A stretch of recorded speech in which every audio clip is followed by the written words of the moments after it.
With Africa set to lose whopping 148 billion annually to corruption, how disturbing can it be that the quickest way to wealth is said to be politics or government?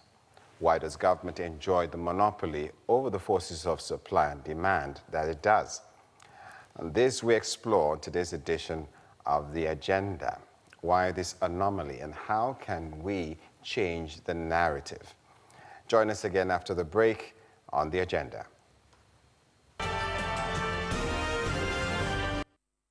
Now on StarTimes Channel 465 is your #1 Christian and lifestyle channel, Love World Plus, meeting all your entertainment needs, trending, dedications, joyride, celebrity lounge, video tales, and so much more. For those of you who love current affairs, we've got you covered.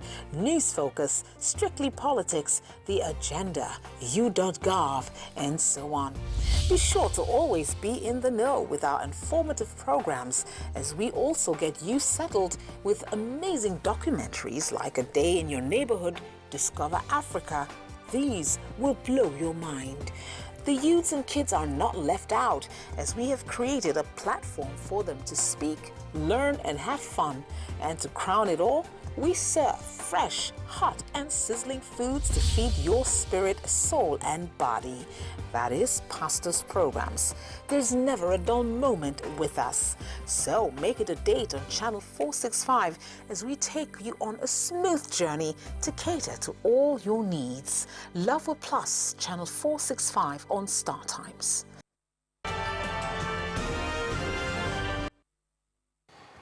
Great to have you back, and yes, you are in the right place, watching The Agenda. Today, we talk Africa as we normally do. What are we looking at? The fight against corruption. It is a reoccurring decimal. Some say it's not a destination, but a journey. The question we are posed with on today's edition of the show is, can Africa win this fight against corruption? Well, joining me on today's edition of the show is Uwem Akangson, and he is a public affairs analyst. Great to have you join us, Uwem, on the show. Thank you, Henry. It's always nice to be back on The Agenda. Well, it's another opportunity for us to delve into these issues, and certainly with your help, I'm sure we'll reach a reasonable conclusion. We should. Yeah, we're talking about the issue of corruption. Many have talked about the implications and the casualties caused by corruption economically to Africa. And it has, many say that it has also led to Africa being in the state it is right now in terms of decadence and the lack of exemplary leadership. But before we go into today's discussion, I'd like to take some sound bites from the 30th African UN Summit that held in Addis Ababa, where President of Nigeria's most populous nation, Nigeria, was appointed and the anti-corruption czar. And we'll be right back. Stay with us. Through corruption, Africa has lost over 1 trillion United States dollars over the last 50 years. Corruption runs completely counter to our shared values as Africans, the values of justice, the sense of fairness, law and order, equity and equality. Corruption rewards those who do not play by the rules and also creates a system of patronage where the resources are shared out by a small elite while the majority are trapped in poverty. We must henceforth adopt and formulate the policy of naming and shaming all those who engage in corrupt practices while encouraging and honoring those who do not. Press for a crackdown on safe havens for corrupt assets. Insist on unconditional return of looted assets kept abroad and further strengthening of international cooperation through information and mutual legal assistance. Fighting political corruption is therefore just as urgent as fighting economic corruption. Guest speaker, Professor Patrick Lumumba from Kenya, who described corruption in the political arena as dangerous, said nations cannot survive if it continues to thrive. We are here today because something is after our lives, and that thing is a monster called corruption. We must therefore intensify our effort towards zero tolerance to corruption. There is no better time than now, Your Excellency, for effective collaboration. All right, yeah, a moment at the Anti-Corruption Summit happened sometime this year. We'll bring you the other soundbite or report talking about the 30th AU Summit that happened in Addis Ababa. But let's go to a discussion that we have enough from that report to give us some, how do you call it, give us some insight into what we'll be talking about on the show. President Muhammadu Buhari, someone that held very much in high esteem on the African scene and internationally when it comes to issues of corruption. Though many may say that are back at home, that is not the case. But looking at the issue of corruption, what is your take so far? Okay, thank you, Henry. I'm a student of history, so I always like to look at things from the root cause. Where did all this start from? Where did we get to this point from? How did we miss it? If you remember the Berlin Conference in 1884-85, that was the partitioning of Africa by the West. So they sat down in Berlin and they cut Africa up to various colonial masters, if you like. And so these countries have a lot of natural resources, which was the target. Some had oil, some had tin, some had all those mineral resources in the earth. This was the intention. So they swamped Africa and they started taking the plundering of the African resources over the years. Now, in the course of it, they now taught these Africans how to also take for themselves, if you like. So go back 40, 50 years and look at all the African countries where we have come to on that. So Africa is losing, as you rightly mentioned, 148 billion every year. But globally, the world is losing $1 trillion. So we can boldly say that the issue of corruption is not an African No, it's a global problem, because when you steal, when you take, you keep it somewhere. So an African leader who had over 12 billion taken, he kept it in 130 banks across the world. So what is the due diligence of these banks that receive this stolen loot? Now we'll talk about, responsibility of those who aid and abet, the issue of corruption. That corruption cannot be dealt with without visiting those who create an enabling avenue for it. Yeah, for it to thrive. So let me give you, if I bring some money for you to keep and you scrutinize me on the source of the funds, where did I get it from? What did I do to earn this kind of money? And you reject it. If I don't have any place to keep this money, chances are that over a period, I'll be discouraged from stealing. But if you give me the opportunity to and the places to hide it, it festers and it continues. There's a former governor in Nigeria who was just a storekeeper in the UK, a storekeeper, and was fired for stealing £5,000. And he said, I can do better than this in my country. And came back home, became a governor. He owned a private jet that was worth over $25 million, but his state did not have an airport at the time. And he was using a platinum card to dispense funds. Now So governance is very lucrative. Yeah, it's lucrative to get in there because you're going to get and own choices, properties, choice cars everywhere. Even though this is the attraction to leadership most of the time in Africa, isn't right. it? So if he served a jail term, but he came back to a hero's welcome. Hero's welcome. How do you look at that? So every day you are plundering the resources of the country. You are moving the people into poverty every day, and the wealth of 200 million people is in the hands of just 500 people. So there's no education system that works. So the judicial system, everything, these infrastructures that we're talking about, the structures that we should stand on is very weak. Let me give you an example. In Zimbabwe, a 10-year-old girl was going to school and was raped on the way to school and infected with HIV. The police caught the culprit, but within 3 days, he paid enough bribe to enable him to be released at night.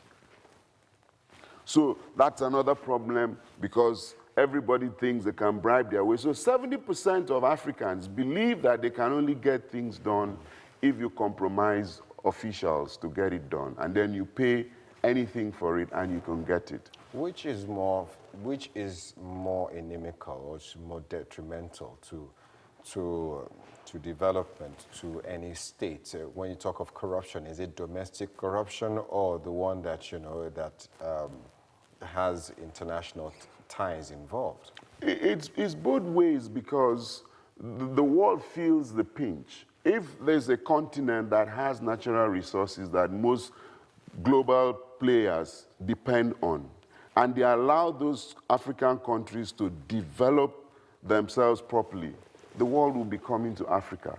But they insistently and consistently prevent you from coming to that realization. And then what they now do is get you to be compromised to play this role with them. So your people are impoverished by it, and then the global aspect of it, the world is also suffering from it.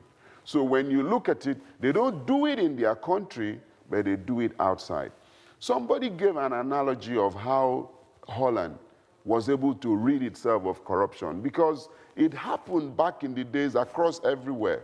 He said he went to a dairy farmer's shop to buy milk, and the milk was being dispensed by a machine. There was nobody manning it. And they went in there, filled their jar, and dropped 20 guilders and took the change and walked away. And the Indian man said, wow, if this was in my country, they would steal the milk and steal the money. But that's how he realized that India became poor. Now, if you multiply this to most of the countries that are corrupt, what is the problem? You find out that you want to man that machine so that nobody steals it. So you are going to employ somebody. You pay the person money. It costs money. And then the person says, okay, why should the person who is selling you milk be honest if you are dishonest? So he dilutes the milk. So you want to, yes, he could dilute the milk because you want to cheat as well. So you now employ a government official to make sure that he doesn't do that. He compromises the government official. So at the end of the day, you pay almost 10 times for the value of the milk. Yeah. And the milk has not improved in quality. And this is the bane of it. This is a story. Yeah. But look at that. He got his milk, paid and took his change, and nobody is manning it. Isn't that beautiful? So it came down to the point that trust is the issue. We don't get to trust ourselves anymore. And then if you're in government, you think that I need to provide for my unborn generations and people to come. So let me do the things that I need to do to amass wealth. And really, some say this is not even, this is a poverty mentality. It is a poverty mentality. It is a poverty mentality because at the end of the day, you look back and you have impoverished a whole generation. And even you that you have taken it, how long will you enjoy this loot? What does it mean to you at the end of the day that there is no educational system that works? We saw a clip of a youth copper who could not put one complete sentence together. Can you say, can the West have the moral stance to say that Africa is corrupt when most of this wealth that is misappropriated, that this most of the wealth that is taken out of Africa finds its homes back to the Western banks? The thing to me is that most of the facts about it is known by all of us, But we need to have that political will to put it down on the table and say, this is what is happening to us. And we're tired. We don't want to continue to be a continent that is plundered every... If you see the map, in South Africa is red patches, in West Africa is orange, and it's terrible. That's you're talking about the Corruption, yes. index. So if we have an AU that says, this is the problem of Africa, and don't make a show of it. Bring it down to the brass tacks and tell us who is doing what. Sit down together and plan how you're going to come out of poverty. It can be done. Tanzania has a president now that if he comes around and he's doing a watch and you're not at your watch, you get fired. And he reduces the contingent of people that travel out. Why do you need 20 people, 30 people to go for a conference? Why does a president need somebody to bring a bill to London to sign and bring it back? Those are cost implications that we're not looking at. All right, talking about the corruption fight, how are we actually trying to expedite it? Are we doing it in the right way? Are we addressing it frontally? We'll take a quick break. When we come back, the agenda. We'll continue. Don't go away.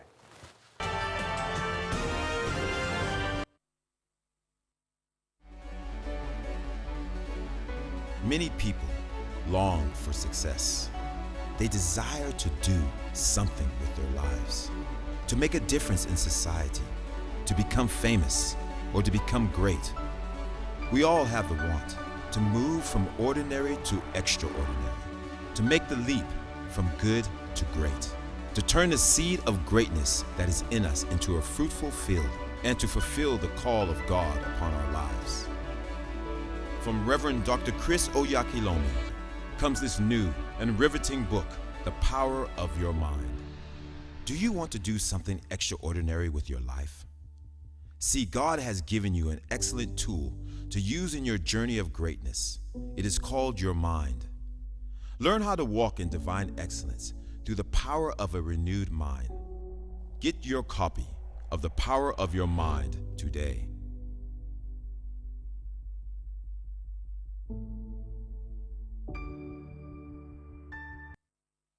If we have to give you anything, then we have to give you everything. Love World Plus Channel 465 is simply the best.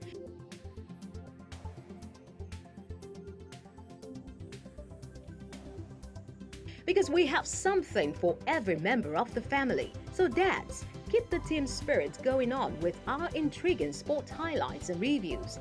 And moms, cooking is never boring when you have our intriguing drama series. And for all your lovely kids, just sit and enjoy. This, and oh this. I told you, we have something for everyone. Because we are indeed all about you. So keep it locked on Love World Plus Channel 465 on Star Times.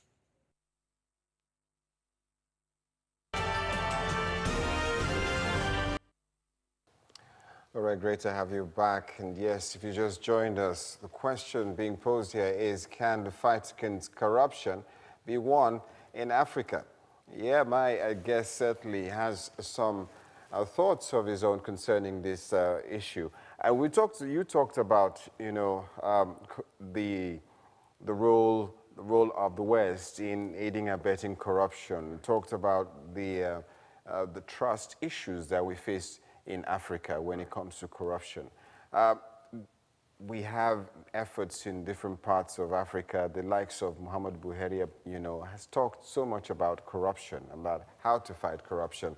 And that based on that video we did take earlier, the Anti-Corruption Summit, he said many made critical statements, talking about the issue of public officers declaring their assets was one of them. He also said naming and shaming public officers, you know, with the help of whistleblowers. You know, these are common phenomena in developed, you know, societies, and the cracking down on safe havens. Right. One of those issues. It talked about those three issues, but based on your assessment so far, in this corruption fight. What have you seen? Has it brought any respite that, look, this fight is yielding fruit? I would say that the president, I'm referring to Nigerian president now, when he came in as president, he did something very interesting.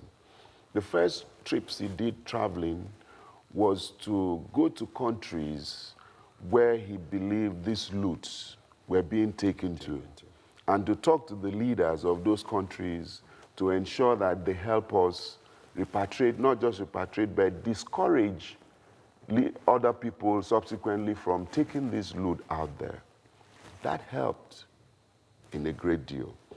Now, the problem that we have now is the institutions, because if you don't set up institutions and you are embarking on a corruption fight, what's going to happen is that there will be no process of punishment and deterrence.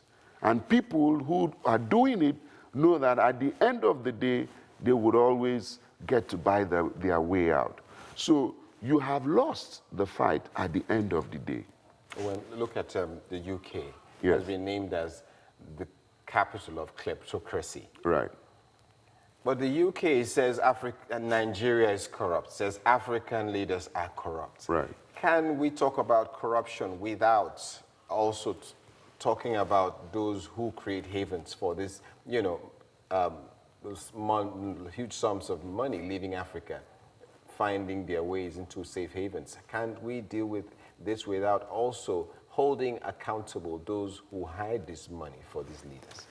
If you remember, David Cameron was briefing the Queen and didn't know his mic was on and was referring to Nigeria, and he said, this is a fantastically corrupt country, and you know, it was done in a jest.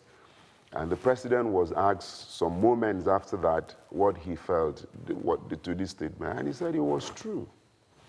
Now, I think it was Abiola that said you cannot clap with one hand, and you know, one hand cannot wash itself. So it actually takes two.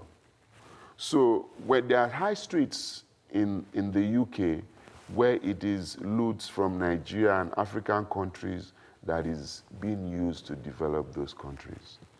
So the Manhattan people in the US, they said, the people who come for UN, they come to shop in the high streets. They're not coming for that conference. And they spend $18,000 a night in one of the most expensive hotels. The contingent from Mali spend that much, and they're the third poorest country in the whole world. And they're staying in such hotels. So are you saying that when you steal this money and you bring it to spend in the high street, they should say, no, no, no? No, take it, because you have brought it. So, and then when you bring... But aren't you supposed to be your brother's keeper? Yes, your brother's keeper is that clean your house first and ensure that you discourage it from going out. It leaves your country somehow. How does it leave your country? We've shut our borders, for example. Others, West Africa, are crying, please open your borders, please open your borders. It has its positives and negatives. But when you come back home and say, how does this money get to leave the country? Do you carry it in briefcases? Then somebody is being compromised. Because if you have scanners that can detect what you're carrying, and you don't give a few dollars and then you are allowed to pass, then no monies will leave. Now, but when you take it out, I agree with you, there's a second part to it, which is I should ask you questions where you have got this from. But I'm looking at it that we need this money to also develop our own country, so why not? We'll keep it for you, and then we'll now give that money back to you as grant, as loans and things, and you say that we are helping you. So it's a cycle that comes back 360 degrees. So for me, for Africa, here's what I think we should start to do if we really want to solve this and fight this. Let us bring out the consequences of it so far and put it in our faces. Let us see what this has done to Africa, because we don't seem to realize the gravity of it yet. We don't seem to We realize. don't seem to. We just think that, we're just carrying on. So you show some slums and this. Let's bring that to our fore. Let everybody see and realize that what is happening, the rate of death and the lack of social amenities is because of corruption. Well, one golden model that we have in Africa of a forthright leadership that is actually making waves on the continent as an example to follow is Rwanda. Its President Paul Kagame was in Nigeria earlier this year at the Anti-Corruption Summit. And in his keynote address, he says, addressing corruption needs to be tackled from the top down and not the other way around, as we have been seeing. Let's take some words from President of Rwanda, Paul Kagame.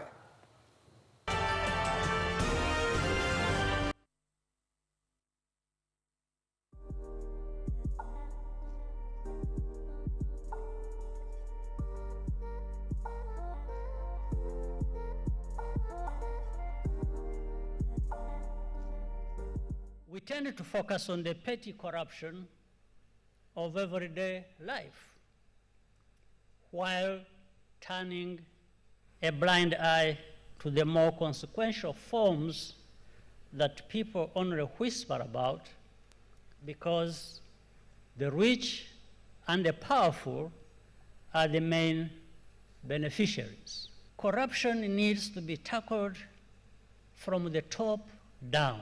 This is not only the fairest approach, it is also the most effective because it empowers the public to join the fight and hold leaders accountable through elections and other means.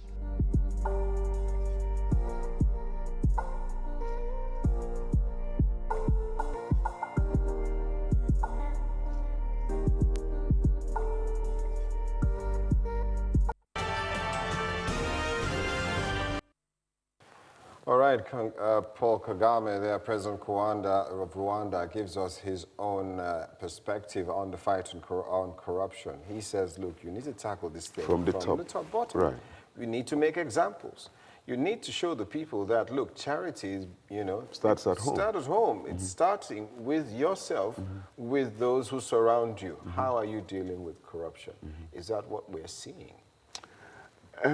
That's not what we're seeing. If you look at the cabinet of the Nigerian president, for example, there are people who have been tainted with one case or the other about not having clean hands. So I don't know how you are going to do that fight honestly from the bottom of your heart with the kind of people that surround you. I empathize sometimes because I know that perhaps he would want to make decisive moves on these things, but he's told, and this is good point there. But, and that brings me to my next question, when the question of politics and the fight against corruption. Some say it begins with at the polls, where the leaders, leaders are thrown up. A skewed electoral process cannot throw up the right leaderships, especially when the process has been monetized. I mean, getting an electoral form, for becoming president or at any leadership role, it must cost an arm and a leg in a country of being called the poverty capital of the world. How is it something we must visit? Because when corrupt politicians put money together to bring you into a position, you must pay back. And at that point, your fight against corruption has been scuttled already. Right. We've come to realize that you perhaps cannot really do much unless you get into a position of leadership. Because you may have good and genuine intentions to get things done.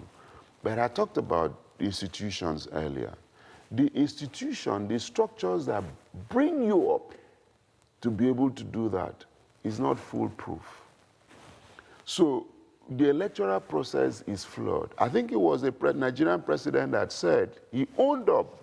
He said, the process that brought me to power was not free and fair. But he is in power. Yeah. And then he had an intention. Said, you know what? Let's put in place a structure for an electoral process that is foolproof. Unfortunately, he died in office and a lot of things have happened. But we have not gotten there. In this day and age, we're still doing the manual process.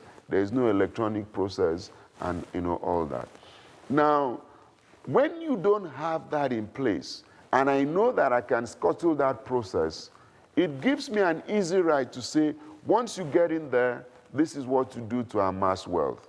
There's a senator who was being fingered as one of the people who has taken a lot of money through corrupt processes, but he's a lawmaker.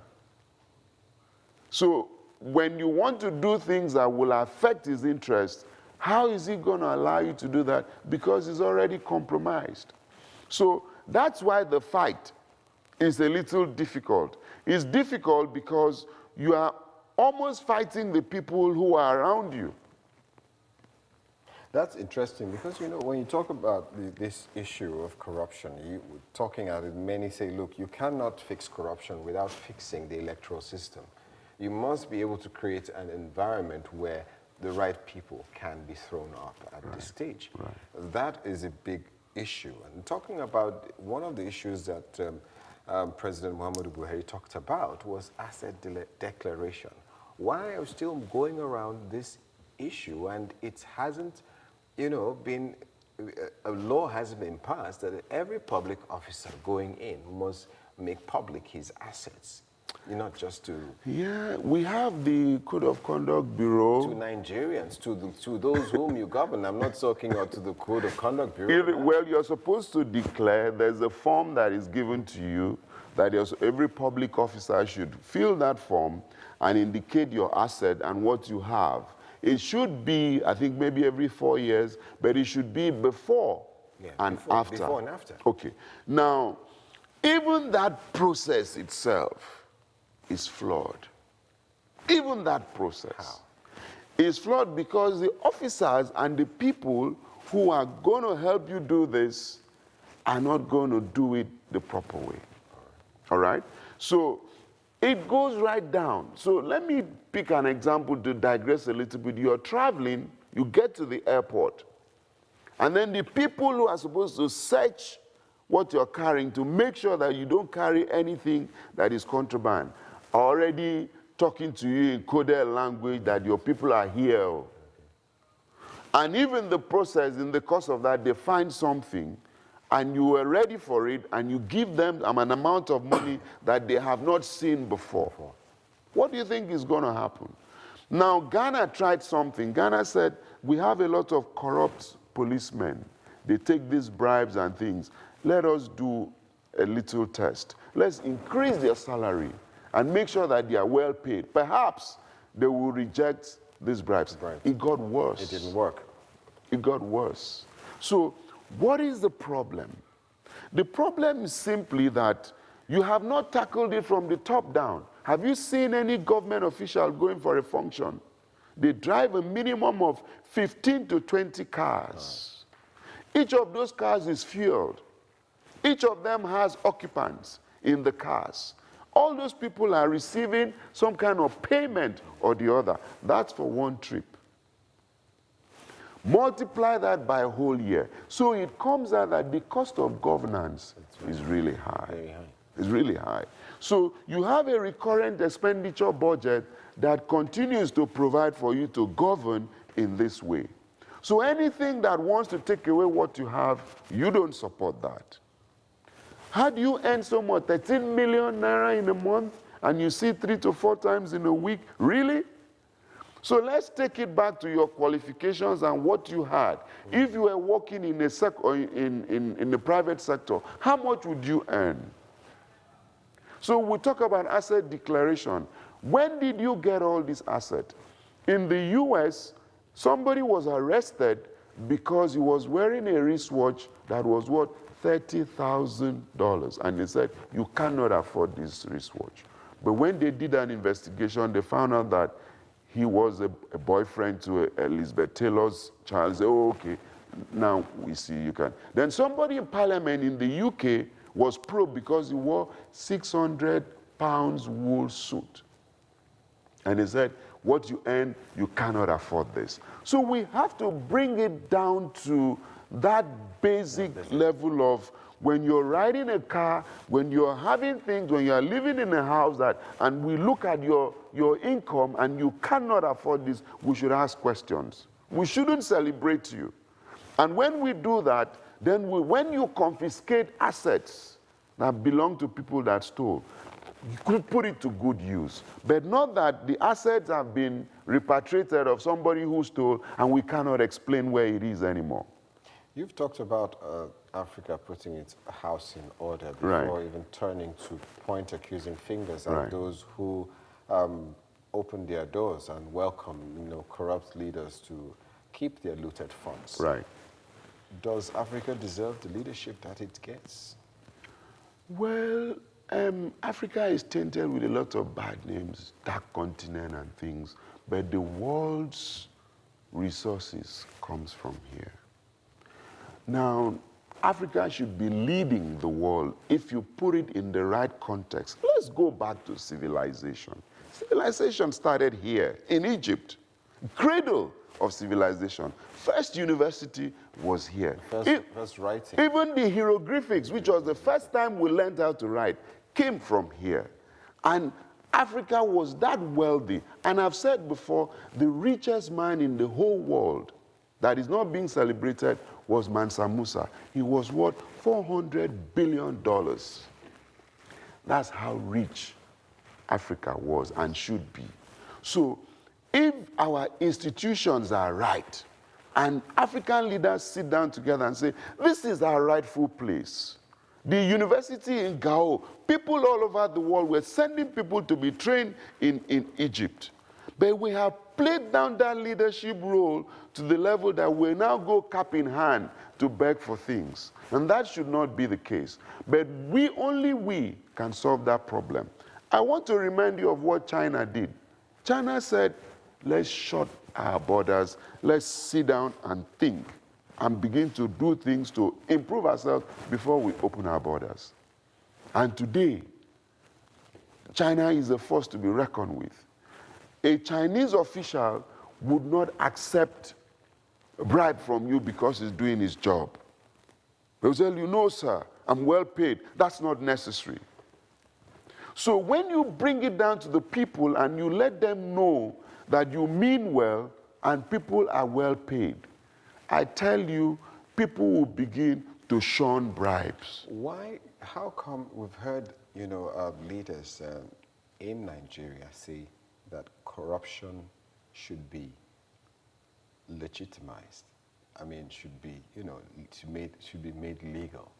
Have we come to a level where, the moral fabric of the nation is so eroded that we cannot deal with corruption adequately? We cannot roll back this this cancer that is, eating at, the fabric of the nation. Right. Where do we start from, right? Okay. Let me even expand the dragnet a little bit, because I think when we say corruption, we're just looking at stealing money. Yeah. If you're in a position of leadership and you employ your relation that is not qualified, that's corruption. That's corruption.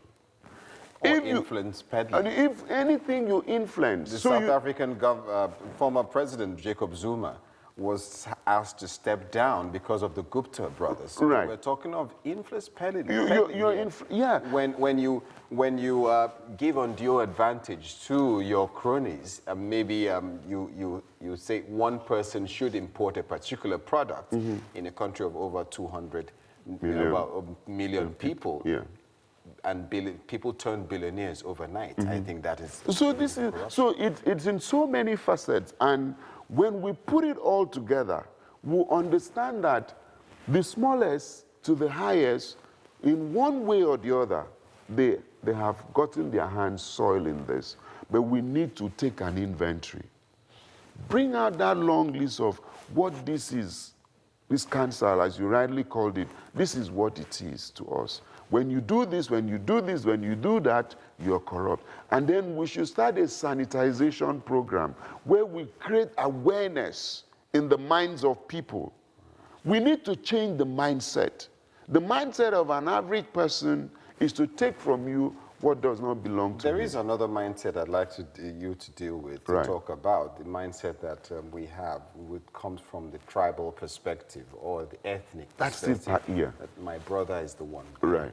Let him steal. Right. It's okay for him to be there. As long as he's my brother, he's from my tribe, it's okay that he goes. And the issue, it erodes the validity of merit in appointment to positions of leadership. I want to give you an example. There was a leader once, we had a leader. 1976, 75, he was the governor of then Southeastern State. And the late President Murtala Mohammed said, I want you to develop a metropolitan city, which was Calabar. Calabar was the capital of the Niger Southern Protectorate at the time. And he said, how much do you need to do that? And he gave a budget. And that money was released. That's how we had the airport. If you remember, there was a hotel called the Metropolitan Hotel. That's how we had the stadium. When he finished and said, okay, this will give some kind of metropolitan look to the state, he returned the balance of that money. This man went to office, he drove his Mercedes 200, and that was what he drove back when he left office. He was living in his bungalow, and that's what he went back to. The people from his village said he was a stupid man. That how can he have been governor for so long and didn't do anything, he didn't bring this like other people are doing. But today, we celebrate him, we named the stadium, his name is UJ Eswene. So, we have had such. So I want us to look at how we can multiply this kind of leadership where it is selfless. You go to office, you don't take what belongs to government. You use it when you leave so that another person comes. There's a precedent. When he was a governor in Katsina State, he said, there's nothing wrong with the furniture in this office. The previous governor used it. There's nothing wrong with it. I can use it like that. When he became president, they said he would say the same thing. So they quickly changed everything in the office before he resumed. So even the people around you also fuel this. So where does the solution lie? The solution lies, as you heard that president talk, from the top down. You must mean it that, look, this person, and bring out a list. Let everybody see that this fight is legitimate, you're genuine, you mean to fight. President Buhari said naming and shaming. Yeah, so when you want to name and shame and there's a petition against somebody in your cabinet, let the person face the music. But you know, your hand is tied because you say, oh, this person provided funds and did this and that, you know, so that's where you have a problem. Former Minister of Finance, Ngozi Okonjo-Iweala, doctor, said that, in paraphrasing, that if you fight corruption, fighting corruption can be dangerous, can be life-threatening. What is the price to pay in fighting corruption? The price to pay is that some people have taken so much and it has become an entitlement, and they have lived in it, by it for so long. Now, taking it out of the amount and taking that kind of luxury and comfort from them is not going to come easy. There's a man I heard who orders pizza from London to eat in Abuja, and they bring it in by British Airways, and he arrives in the morning and they take it to him. With what funds are you doing that sort of thing? So when you want to fight it, understand that you have to, the Bible says that before you go to war, you must make sure that you have taken stock of, count your costs and put it together. Then you go at it, because he would fight you back. He will fight you back. How do you take a property, a mansion that belongs to someone, and then leave the person with nothing, and the person will just sit down, he will go to court. And this is my problem. When you use other arms of government, and then you circumvent that process, and at the end of the day, they give a judgment that is fraught with a lot of, so at the end of the day, say, well, the courts have spoken, but we all know that what you did was wrong. So corruption fights back, and corruption is serious in the fight back. All right, well, that's much we can take. Well, I really want to thank you for coming on the agenda. Thank you. I really was warming up for more questions, but our time is fast spent. I'd like to do this. We need to talk more on this issue, Wem, and I certainly hope I'll be able to catch you sometime so we can get back to this issue. How do we move from here? There is a price to pay, Wem says, a very, very high price. But definitely, at the end of the day, is it worth it? Certainly, that it is worth it. Look at countries who have paid the price. That is where Africans are running to now. So we must go back and put our houses in order. I want to thank you for staying with us on today's edition of The Agenda. How to fight corruption in Africa. We must start from the top down, in the words of President of Rwanda, Paul Kagame. And there must be no sacred cows. No sacred cows. No sacred cows. No sacred cows. Well, our job is done for now on this edition. You can catch us on Star Times, channel 465, or go to the Google Play or Apple App Store to download our app, Love World Plus. My name is Henry Williams. I want to thank you once more. I leave you with a soundbite of a gentleman. His name is Mo Ibrahim, and he talks about leadership in Africa. I'd like you to listen. Until we see you next time, bye-bye, and stay blessed. Please allow me to be frank and with respect to many wonderful people around this room here. I'm going to speak in general terms, so nobody please take personal offense. I wish to start really from where President Obasanjo ended. Let us start by looking at the age issue. You politely brought it and said, I like to see a critical mass. You see, I've been president for a long time. That's why you're always careful with your words. Now, this continent is continent of young people. Half of our people here are below 20 years old. Yes? Look at the average age of our presidents. It's about 63, 64 years old.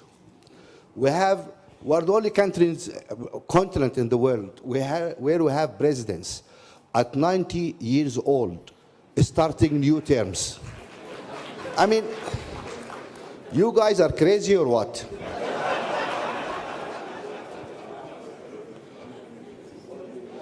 We've seen people in wheelchairs, unable to raise hands to standing for elections. This is a joke. Yes, you are right to laugh because the whole world is laughing at us. I always say, I mean, you look around you. You look, United States, an economy of $16 trillion. We, all of Africa, are less than $1 trillion. This is a $16 trillion economy, right? The most important country in the world, like it or not. Obama, who happened to be half African anyway, became president when he's 46, 47 years old. He's president. If Obama was in Kenya, what he will be doing now? He will be driving a bus maybe. Yeah? You look, really, and he's not the youngest president. Clinton was younger than him. Clinton became president at 46 years old. Kennedy was 40 years old, 40 odd subsequent years old when he became president. Why these big countries, much bigger than us, entrust their economies, their nuclear weapons, their oil resources to people who are in their 40s? And we only pick up people at 90 years old to lead us. To lead us where? To the grave?